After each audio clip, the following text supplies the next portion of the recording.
নমস্কাৰ মই Bhaskarjyoti Saikia news 18 Assam north ইষ্টৰ এই বিশেষ অনুষ্ঠানলৈ আপোনাক স্বাগতম জনাইছো 31 অক্টোবৰ তাৰিখে অসমলৈ বা অসমীয়াৰ এক বিশেষ আসলতে হৃদয়ত স্থান পোৱা এখন অসমীয়া ছবি ৰৈ ৰৈ বিনালে সেই ছবিখন মুক্তি পাব আৰু সেই ছবিখনত কণ্ঠদান কৰা বা গীতত কণ্ঠদান কৰা এগৰাকী কণ্ঠশিল্পী মোৰ সৈতে আছে তেওঁ হৈছে মৰমী শৰ্মা প্ৰথমে আপোনাক স্বাগতম জনাইছো নমস্কাৰ জনাইছো আৰু ধন্যবাদ জ্ঞাপন কৰিছো আজি এনে আন মাতা কাৰণে থ্যাংক ইউ জুবিন গাৰ্গৰ সৈতে প্ৰথমটো গান ৰৈ ৰৈ বিনালেৰ আপোনাৰ এক প্ৰথমটো গান সপোন সপোন সেই গানটোক লৈ আপোনাৰ নিশ্চয় এটা সপোন আছিল বা জুবিন গাৰ্গৰ সৈতে গান গোৱাৰ এটা সপোন আছিল কেনেদৰে সেই সপোন সপোন লগা গান আৰু আপোনাৰ সপোন কি ক'ব বিচাৰিব আসলতে এই যেটো পৰিস্থিতি হৈ আছে এই গোটেই বস্তুখিনি আসলতে সপোন সপোনে লাগি আছে কাৰণ যিজন ব্যক্তিৰ লগত গোৱাৰ সপোন দেখিছিলো যিজন ব্যক্তিৰ লগত কণ্ঠদান কৰাৰ সপোন দেখিছিলো সেই সপোনটো পূৰণ হ'ল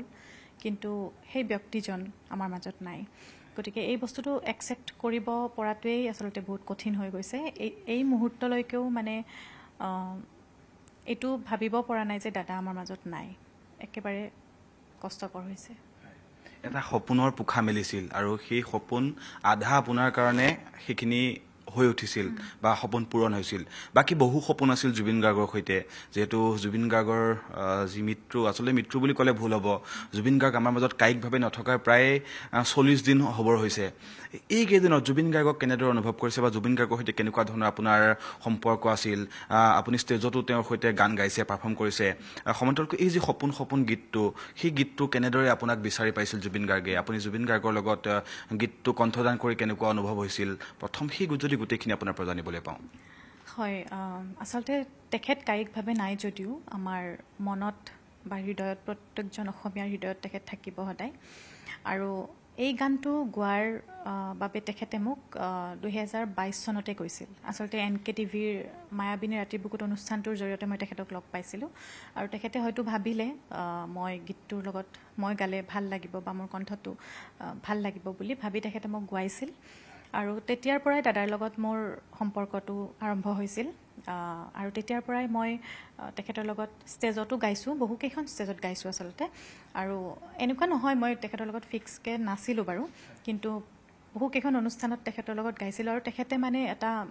ভাবিছিলে কথা যে মোৰ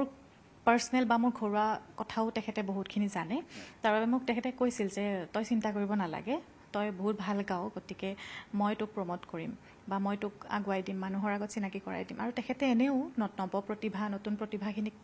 বিশেষ এটা স্থানত লৈ যাব বিচাৰে সেইটো এটা তেখেতৰ মানে গুণ বুলিয়ে ক'লো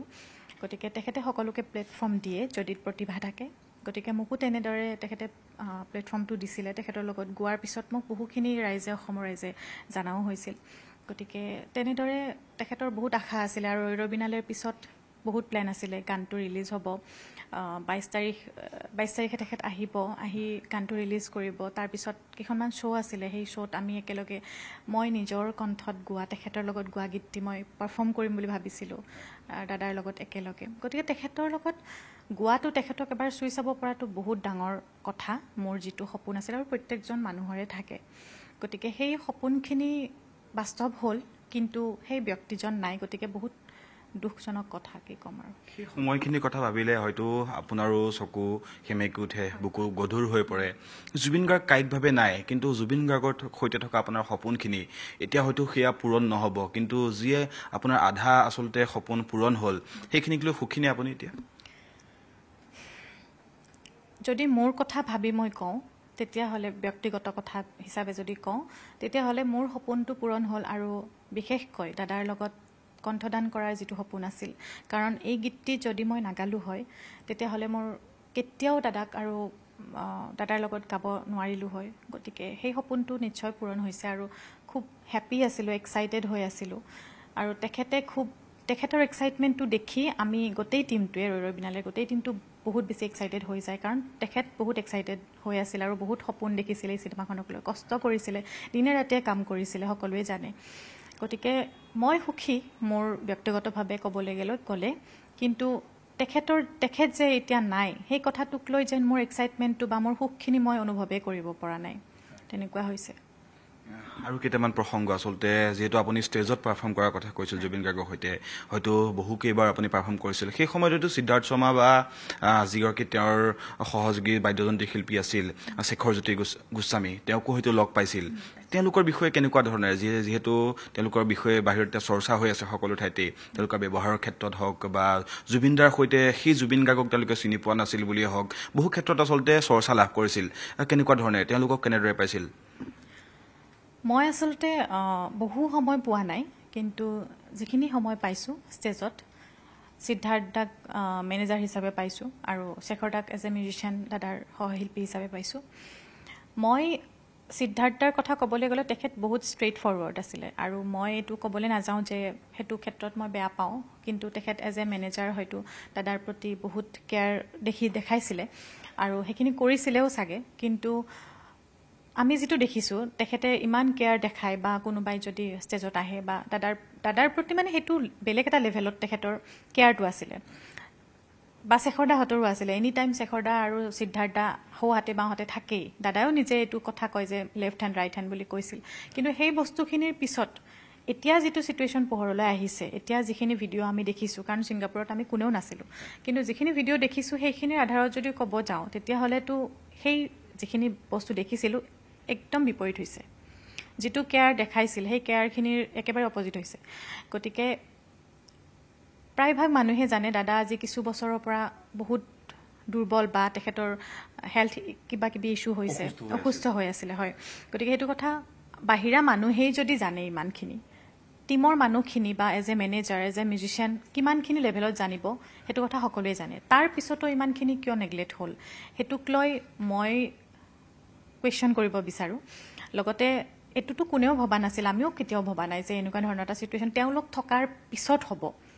কাৰণ আমাৰ টিমৰ মানুহ কোনো নাথাকিলে কিবা এটা হৈছে সেইটো বেলেগ চেপ্টাৰ কিন্তু টিমৰ মানুহখিনি থকাৰ পিছত বা মেনেজাৰ থকাৰ পিছত শেখৰ দা থকাৰ পিছত তেনেকুৱা এটা চিটুৱেশ্যন হ'ব বুলি কোনেও নাভাবে গতিকে সেই বস্তুটোক লৈ কিয় ইমান নেগলেক্ট কৰা হ'ল এজন সাধাৰণ মানুহ হিচাপে তেখেতক কিয় ট্ৰিট কৰা হ'ল ইমান এজন ডাঙৰ এজন শিল্পী অসমৰ এজন সত্তা অসমৰ এজন কি ক'ম আৰু ভাষাহীন গতিকে তেখেতক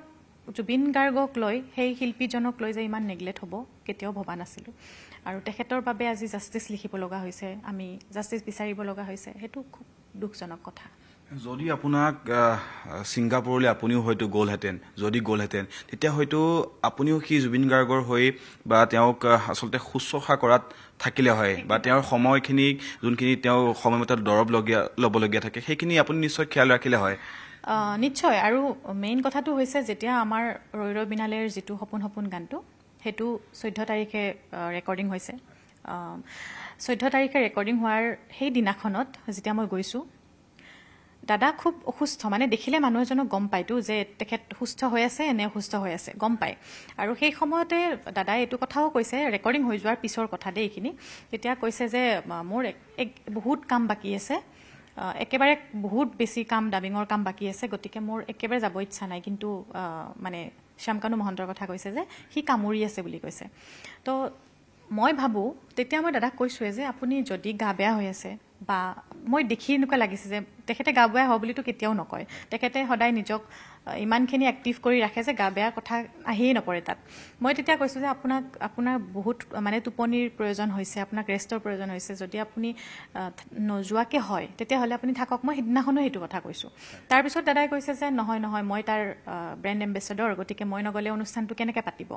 আৰু মই কোনোবা এজনৰ বাইটত এটা কথা শুনিছিলোঁ যে তেখেতে বোলে এনেকৈ কৈছে যে মই নগ'লে শ্যামকানুৱে ছুইচাইড কৰি দিব এইটো কেনেকুৱা ধৰণৰ কথা হ'ল মোক বাৰু সেইটো কথা কোৱা নাই মোক এইখিনি কথা কৈছে যে কামুৰি আছে বা মই নগ'লে কেনেকৈ হ'ব এইটো কথা কৈছে তেতিয়াও মই কৈছোঁ যে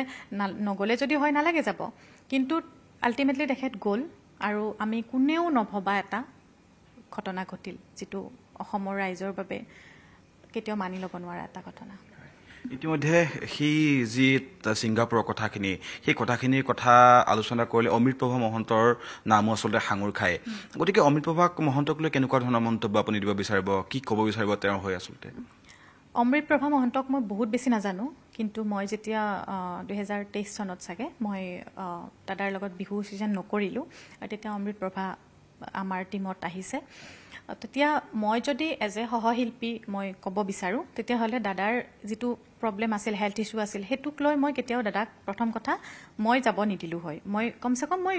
ৰখাব চেষ্টা কৰিলোঁ হয় কিন্তু মই অমৃত প্ৰভাক দোষ নিদিওঁ কিন্তু এইটো চেষ্টা কৰিব লাগিছিল যে নালাগে যাব বা এই ধৰণৰ কথাখিনি আৰু লগতে সেইটোতো মই নকওঁ মেনেজাৰ আছিল কাৰণে হয়তো ইমান বেছি নাজানো আৰু কি হ'ল ঘটনাটো কিন্তু অহাৰ পিছত যিটো ৰিয়েকশ্যন আছিল সেইটো একেবাৰে বেয়া হৈছে কাৰণ আহিয়েই মিছা মাতিছে প্ৰথম কথা মিছা মাতাৰ একো দৰকাৰ নাছিল আহিয়েই সঁচা কথাখিনি যিখিনি ঘটিছে সেইখিনি তুমি কৈ দিয়া ৰাইজক এক প্ৰকাৰ অন্যায় কৰিছে জুবিন গাৰ্গৰ বাবে অন্যায় কৰাৰ নিচিনা হৈছে আৰু লগতে মানুহখিনিক কি ক'ম মানে বেলেগ বেলেগ ধৰণে ভাবিবলৈ চেষ্টা কৰিছে মানে ভাবিবৰ কাৰণে বাধ্য কৰাইছে কাৰণ তেখেতে যদি আহি কাৰণ আমি শুনা মতে জনা মতে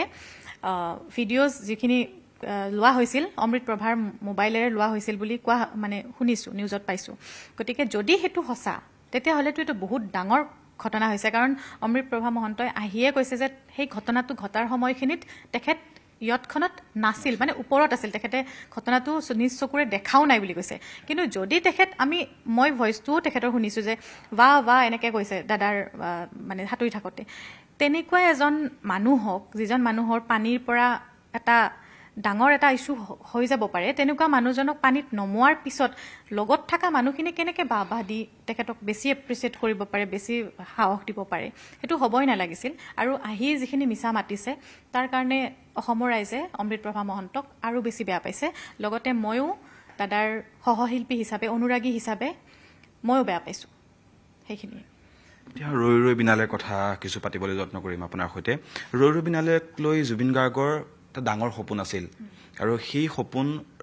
দিঠকত পৰিণত কৰাৰ আচলতে সপোন দেখিছিল জুবিন গাৰ্গে কেনেকুৱা ধৰণে আপোনাৰ সৈতে আলোচনা কৰিছিল হয়তো গীত সম্বন্ধত আলোচনা কৰিছিল বা শ্বুটিঙৰ কথা আলোচনা কৰিছিল গানটোৰ কথা আলোচনা কৰিছিল কেনেকুৱা ধৰণে আৰু তাত দেখিবলৈ পোৱা গৈছে জুবিন গাৰ্গে অন্ধৰ এটা চৰিত্ৰ ৰূপায়ণ কৰিছিল সেই সময়খিনি বা জুবিন গাৰ্গৰ সেই অন্ধৰ চৰিত্ৰ ৰূপায়ণ কৰাৰ সময়খিনিত এটা নিজকে আচলতে তেওঁ অন্ধ হিচাপে মানি লৈছিল সেই সময়ছোৱাত আপুনি নিশ্চয়কৈ তেওঁক পাইছিল বা নিশ্চয়কৈ এই ট্ৰেইলাৰটোত আপুনি চাইছে শেষৰখিনি যিখিনি ভিজুৱেলছ সেইখিনি দেখিলে এই বৰ্তমান যি ঘটি আছে ঘটনা সেইখিনিৰ সৈতে তেওঁৰ এটা সামঞ্জস্য থাকে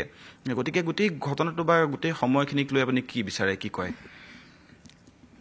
আচলতে ৰৈ ৰৈ বিনালেখন দাদাৰ এটা বৃহৎ ডাঙৰ সপোন আছিলে আৰু বহু বছৰ আগৰ পৰাই ইয়াৰ পৰিকল্পনা কৰা হৈ আছিল মই যদিও বহুত লেটকৈ জড়িত হ'লোঁ চিনেমাখনৰ লগত যেতিয়াৰ পৰা জড়িত হৈছোঁ দাদাৰ মুখত ৰৈ ৰৈ বিনালেৰ আৰু অসমীয়া চিনেমাৰ কথাই শুনিছোঁ দাদাৰ বহুত ডাঙৰ এটা সপোন আছিল যে ৰৈ ৰৈ বিনালেৰ দ্বাৰা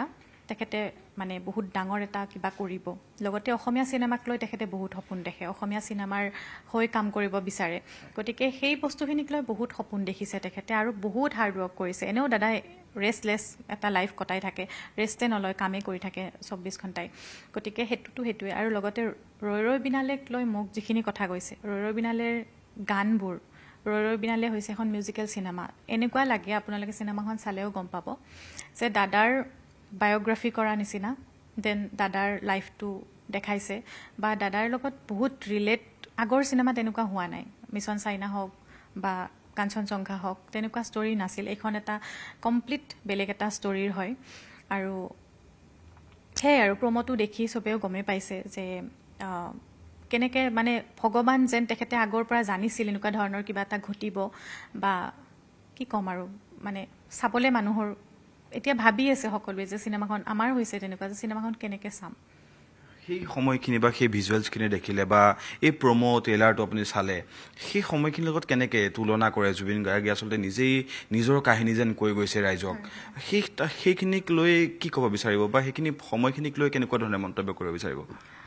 আচলতে দাদাই যেতিয়া অন্ধ হৈছিল মানে চিনেমাখনত এটা চৰিত্ৰ আছিলে গতিকে সেই সময়খিনিত দাদাই নিজকে যে অন্ধ মানুহ এজনে নিজক কেনেকৈ ফিল কৰে অন্ধ মানুহ এজনে জীৱনটো কেনেদৰে অতিবাহিত কৰে সেই অনুভৱটো নিজেই তেখেতে ইচ্ছা কৰিলে মানে বেলেগ ধৰণৰ চশমা পিন্ধি বা কিবা কৰি এক্টিং কৰিব পাৰিলে হয় কিন্তু সেইটো তেখেতে কৰা নাই মানে তেখেতে কমপ্লিট অনুভৱ কৰিব বিচাৰিছিল যে তেনেকুৱা এজন ব্যক্তিয়ে কেনেকৈ ফিল কৰে সেই বস্তুটোৰ কাৰণে তেখেতে তেনেকুৱা লেন্স লগাইছে আৰু তেনেকৈ শ্বুটিঙৰ সময়ত মানে তেখেতে বহুত সময় তেনেকৈ অন্ধ মানুহৰ নিচিনা যেন কাম কৰি আছে সেইটো আমি টিমৰ মানুহখিনিয়ে জানো আৰু ষ্টুডিঅ'ত গ'লেও দেখা পাওঁ যে তেখেতে সেইটো মানে এক্ট কৰি থাকে তেনেকৈ গতিকে সেই যিখিনি কাম আৰু এতিয়া যিটো দেখিছোঁ মানে এনেকুৱা অনুভৱ হয় তেখেত ভগৱান আছিলে আৰু আমি আচলতে ভগৱানৰ নিচিনাই তেখেতক ভাবি আহিছোঁ ইমান দিনে আৰু আমি এজন ভগৱান মোৰ ওচৰত আছে মোক তেখেতে ব্লেছ কৰিছে আশীৰ্বাদ দিছে গতিকে তেনেকেই ভাবি আহিছোঁ আৰু এতিয়াও বস্তুখিনি দেখি এনেকুৱা লাগিছে চিনেমাখন যেন তেখেতে সকলো কথা জানিছিল এনেকুৱা হ'ব বুলি তেখেতে জানিছিল আৰু সেই বস্তুখিনিয়ে তেখেতে চিনেমাত যেন কৰি থৈ গ'ল তেনেকুৱা এটা অনুভৱ হয় আমি এই অনুষ্ঠানটো শেষ কৰিম কিন্তু তাৰ শেষত আচলতে আপোনাক দুটামান পুনৰ প্ৰশ্ন সুধিব বিচাৰিছোঁ জুবিন গাৰ্গৰ সৈতে আপোনাৰ বহু পৰিকল্পনা আছিল হয়তো জুবিন গাৰ্গেও কৈছিল আপোনাক বহু কাম কৰাৰ কথা কেনেকুৱা ধৰণৰ পৰিকল্পনা গানৰ পৰিকল্পনা বা চিনেমাত আপোনাৰ গান গোৱাৰ পৰিকল্পনা বা নতুনকৈ গান বাণীবদ্ধ কৰাৰ ক্ষেত্ৰত কেনেকুৱা ধৰণৰ কথা আপোনাক জুবিন গাৰ্গৰ সৈতে আপোনাৰ দুয়োৰে পৰিকল্পনা আছিল এই গীতটি যেতিয়া ৰেকৰ্ড হৈছে তেতিয়া দাদাই খুব ভাল পাইছিলে আৰু মোক মইতো নতুন একেবাৰে মই প্লেবেক ফাৰ্ষ্ট টাইম কৰিছোঁ দাদাৰ লগত চিনেমাৰ প্ৰথম গীত মোৰ গতিকে দাদাই খুব ভাল পাইছিলে আৰু এপ্ৰিচিয়েট কৰিছিলে গতিকে দাদাই ভাবিছিলে যে মোক আৰু গান গোৱাব ফিউচাৰ মানে চিনেমাত আৰু 3খনমান চিনেমা দাদাৰ আছিলো কৰিম বুলি সপোন আছিলে গতিকে সেই চিনেমাত মোক গাব দিয়াৰ কথা আছিলে লগতে সেই 14 তাৰিখেই মানে দাদাই মোক কৈছে যে এতিয়াতো তই মানে মানুহে জানা হৈ যাব তাৰে ধেমালি কৰি থাকে আৰু চেলিব্ৰিটি হৈ যাবি গতিকে তাৰপিছত তই এতিয়া নিজৰ কাম কৰিব লাগিব এতিয়া তোক মই উলিয়াই দিছোঁ মানুহৰ মাজত চিনাকি কৰাই দিম গানটো ৰিলিজৰ পিছত তোক চবেই জানা হ'ব চ' তাৰপিছত তই নিজৰ কাম কৰি নিজৰ লাইফটোত কেনেকৈ আগুৱাব পাৰ সেইটো তোৰ কথা আৰু সেইদিনাখন মই দাদাক মোৰ নিজৰ কম্পজিশ্যন এটা শুনাইছিলোঁ দাদাই খুব এপ্ৰিচিয়েট কৰিছে যে গানটো ভাল হ'ব আৰু সেই গীতটি মানে দাদাই কৈছিলে যে অক্টোবৰত আমাৰ গীতটি ৰিলিজ হ'ব তাৰ নৱেম্বৰত তই গানটো ৰিলিজ কৰি দিবি কিন্তু এতিয়া কাম কৰিবৰ সপোন আছিলে দাদাৰ লগত বা দাদাক মোৰ গানটো নিজৰ যিটো গান আছিলে সেইটো শুনাবৰো মন আছিলে সপোন আছিলে গতিকে সেইখিনি নহ'ল তথাপিও মই চেষ্টা কৰিম মোৰ কামখিনি আগুৱাই লৈ যাব লগতে দাদাৰ গানবোৰ ভালদৰে পৰিৱেশন কৰিম শিকিম তেখেতৰ গানবোৰ আগুৱাই লৈ যাম শেষত যদি আপোনাৰ পৰা এটা শাৰী যদি শুনিবলৈ পাওঁ সপোন যেন লগা সেই গীতটো জুবিন গাৰ্গৰ কণ্ঠ আৰু আপোনাৰ কণ্ঠ একেলগে আচলতে দুয়ো কণ্ঠদান কৰিছিল শেষৰটো গীত জুবিন গাৰ্গৰ হয়তো সেই গীতটো যদি কিছু ক্ৰিয়দাংশ আপোনাৰ পৰা শুনিবলৈ পাওঁ আচলতে গোৱাৰ একেবাৰে মুড নাই তথাপিও ঠিক আছে অকণমান গাইছোঁ সপোন যেন আজি মোৰে ভাল পোৱাবোৰ ঝিৰি ঝিৰি সপোন নামি আহে আজি চকুতে মোৰ এই প্ৰেমৰ বৰষাত উটি ভাহি যাওঁ মই তোমাৰে বুকুতে জীপাল হওঁ আজি মই সপোন যেন আজি মোৰে ভাল পোৱাবোৰ ধন্যবাদ জনাইছোঁ ধন্যবাদ এয়া আছিল ৰৈ ৰৈ বিনালেৰ সপোন লগা গীতটোৰ